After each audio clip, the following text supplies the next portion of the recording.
डाला है तेरे एहसास ने चंदन सा बना डाला है। मैं तो जीता ही रहा, मैं तो जीता ही रहा यूं ही फकीरों की तरह। मैं तो जीता ही रहा यूं ही फकीरों की तरह। अब तो इस दिल को तेरा घर सा बना डाला है, अब तो इस दिल को तेरा घर का बना डाला है। हमारे विद्यार्थी बैठे जो वेद पाठी हैं, मैं आचार्य जी को प्रणाम करता हूँ जिन्होंने इस तरह भारत की संस्कार की बात की है। हम बहुत सारी चीजों को जो हमारे विलुप्त होती जा रही है हमारे भारतीय संस्कृति में, कहीं ना कहीं वो हमें उस ओर इंगित करती है जहां हम भारत की संस्कृति को जिंदा रखना चाहते हैं। तो सुनिएगा, एक मुक्तक और सुनाता हूं आपको कि लाज की, जैसा कंजू जी ने कहा था कि हम प्यार लड़की करें तो कैसे, कि लाज जी आपकी पारंपरिकता को नमन करता हूं लेकिन आपको समय कम मिल पाया।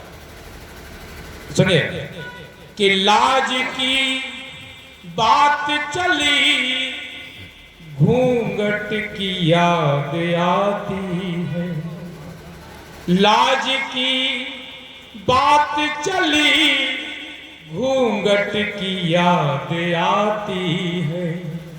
गगरिया देखी तो पनघट की याद आती है।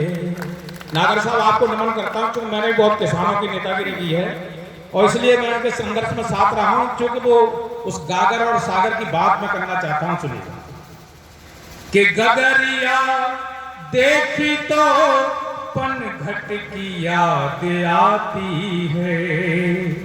संजो के रखे हैं वो पल गुजारे जो तुम्हारे संग, संजो के रखे हैं वो पल गुजारे जो तुम्हारे संग।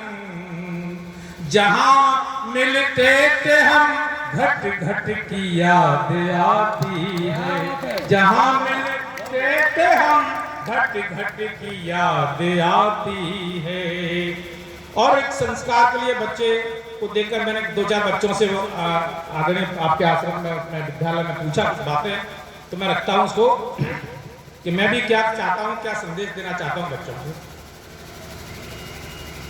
कि बुजुर्गों की निशानी पे काम करता हूं, बुजुर्गों की निशानी पे काम करता हूं। उन्हीं की जिंदगी उनके ही नाम करता हूं, उन्हीं की जिंदगी उनके ही नाम करता हूं।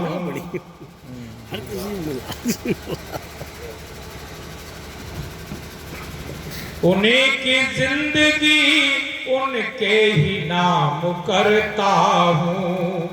चूमता हूं वो तस्वीरें, चूमता हूं वो तस्वीरें जनक जो मेरे जीवन के।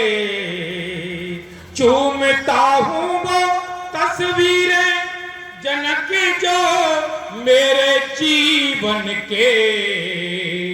उन्हीं के कदमों में अब चारों धाम करता हूं, उनके कदमों में ही अब चारों धाम करता हूं।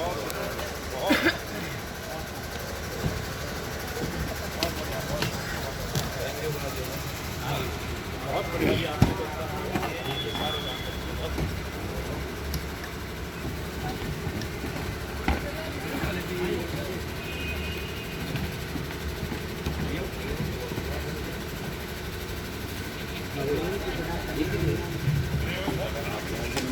देखिए, प्रेम, बाबा तुलसी ने लिखा है कि प्रेम से तो भगवान प्रकट हो जाते हैं और केवल प्रेम का शाश्वत रूप क्या है वो अपने गीत में बताने का प्रयास करना। सुनिए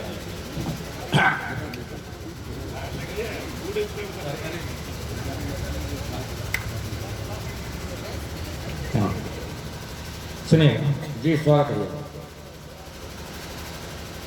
और कुछ अनुभव की ये बात करना चाहता हूँ। हमें कभी कभी जिंदगी में कैसे अनुभव हुए हैं, हमारे कवियों ने अपने कहीं की कविता में संदेश देने का काम किया है।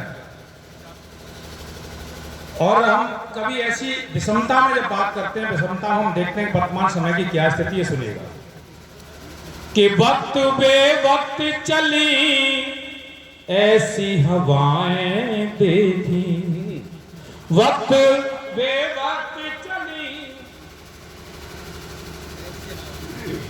वक्त बे वक्त चली ऐसी हवाएं देखी। और दवाएं, भाटिया जी हमेशा दर्द कम करने का काम करते हैं, कभी कभी दवाएं आपने देखी होंगी रिएक्शन भी करती हैं। वक्त बे वक्त चली ऐसी हवाएं देखी, और दर्द इजाफाई करें ऐसी दवाएं देखी।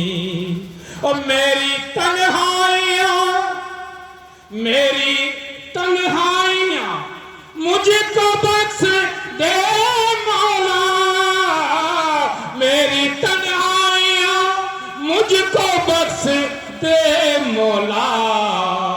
बद्दुआओं से बुरी हमने दुआएं देखी, बद्दुआओं से बुरी हमने दुआएं देखी। और साथियों आज महिला, मैं सुनाने का तो मन बहुत है लेकिन बहुत देर से सुन रहे हैं आप, इसलिए कभी दोबारा अगर जयशंकर जी की, मिश्रा जी की कृपा हुई तो दोबारा फिर और भी गीत अलग तरह के सुनाने का प्रयास करता हूँ। मैं आपको महिला दिवस पर कुछ कहना चाहता हूँ। जी, स्वागत है। क्योंकि मंच पर एक मातृशक्ति हमारी बहन बैठी हैं और बड़ी खुशी की बात है कि जिनका यहाँ मायका है, और बार बार कह रही थी कि मायके के हिसाब से ताली नहीं मिल रही है। हाँ, लेकिन वो तालियां शायद इसलिए लग रही हैं, उन्हें मालूम है कि बेदानों से वो बहुत कुछ देना पड़ेगा, तालियों से काम क्यों चलाएं, आपको नगद पेमेंट देंगे दक्षिणा के रूप में। हाँ, इसलिए एक बार तालियां इनके नाम से बजाइएगा, इनके पैर में कविता पड़ी जा रही है। मैं चूंकि ये अभी मुझे याद नहीं है क्योंकि मैंने कल ही लिखी है, क्योंकि कल ही आकाशवाणी से फोन आया, सुबह रिकॉर्डिंग हुई और मेरा सौभाग्य है कि अंतर्राष्ट्रीय महिला दिवस पर आगरा आकाशवाणी से ये कविता प्रसारित हो रही है, वो चल रही है आकाशवाणी। जी जी, तो मैं उसको आपको सुनाना चाहता हूँ। सुनिए, चूंकि हम ब्रज के लोग, मैं ब्रज से आया हूँ तो उसी भाषा में कुछ लिखने का प्रयास किया है। नारी जो शक्ति है, माँ शक्ति है, वो दोहरे जिम्मेदारी का निर्वहन करती है।